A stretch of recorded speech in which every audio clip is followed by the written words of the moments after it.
نوٹوں کے ذریعے سے زکوٰۃ کی ادائیگی، نوٹ یعنی رائج الوقت سکہ اگر اتنی مقدار میں ہو کہ اس سے نصاب زکوٰۃ کے برابر سونا یا چاندی خریدا جا سکتا ہو تو اس پر زکوٰۃ واجب ہوگی۔ اگر اتنی رقم میں نہ ہو بلکہ کچھ مال ہے، کچھ سونا ہے، کچھ چاندی ہے، تو ان تینوں کو ملا کر اگر نصاب زکوٰۃ کے برابر سونا یا چاندی ان سے خریدا جا سکتا ہو تو اب ان پر زکوٰۃ واجب ہے۔ لیکن سوال یہ ہے کہ ان کاغذی نوٹوں کی حیثیت بجائے خود مال کے ہے، ثمن کے ہے، یا یہ صرف مال کے لیے وثیقہ اور سند کے ہیں؟ تو حضرت مولانا اشرف علی صاحب تھانوی و حضرت مولانا مفتی شفیع عثمانی رحمہم اللہ کی رائے اور دوسرے علماء کی رائے یہ ہے کہ یہ صرف محض مال کے لیے وثیقہ اور قرض کی سند کے ہیں، جبکہ اس کے برخلاف حضرت مولانا عبد الحی فرنگی رحمہ اللہ کے بعض فتاویٰ سے اندازہ ہوتا ہے کہ انہوں نے اس کو مستقل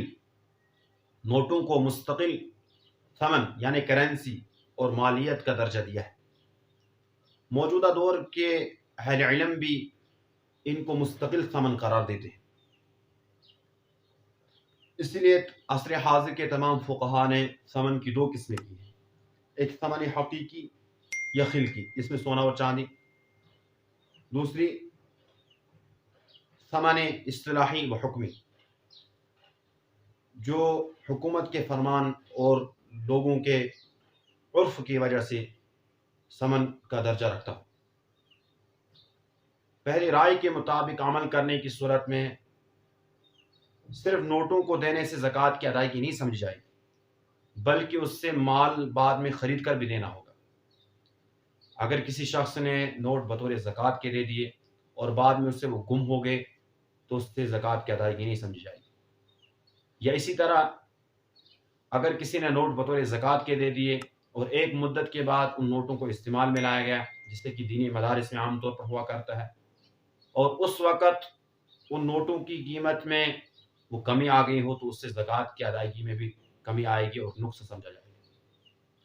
جبکہ دوسری رائے کے مطابق نوٹ بجائے خود ثمن ہے اور اس پر عمل کرنے کی صورت میں اگر اس سے وہ رقم بعد میں گم ہو جاتی ہے تو تب بھی وہ اپنی ذمہ داری سے بری ہو جائے گا، اور اگر بعد میں اس قیمت کے اندر کچھ کمی آتی ہے تو تب بھی زکوٰۃ کی ادائیگی میں نقص نہیں آئے گا۔ اس لیے موجودہ دور کے اندر جس قدر نوٹوں کا رواج بڑھتا چلا جا رہا ہے تو زیادہ درست یہی دوسری رائے ہے، اور تمام اہل علم نے اسی رائے پر فتویٰ دیا ہے اور اسی کی طرف تمام کا رجحان ہے، اس لیے اسی پر عمل کیا جائے۔ اپنے تمام مسائل کو حل کرنے کے لیے آپ ہمارے چینل کو سبسکرائب کریں اور ساتھ میں دیے گئے بیل آئیکن کو پریس کریں تاکہ کسی بھی ناگہانی صورت میں آپ کو ہماری ویڈیو پر وقت ملتے رہے۔ اپنی نیک دعاؤں اور تمناؤں میں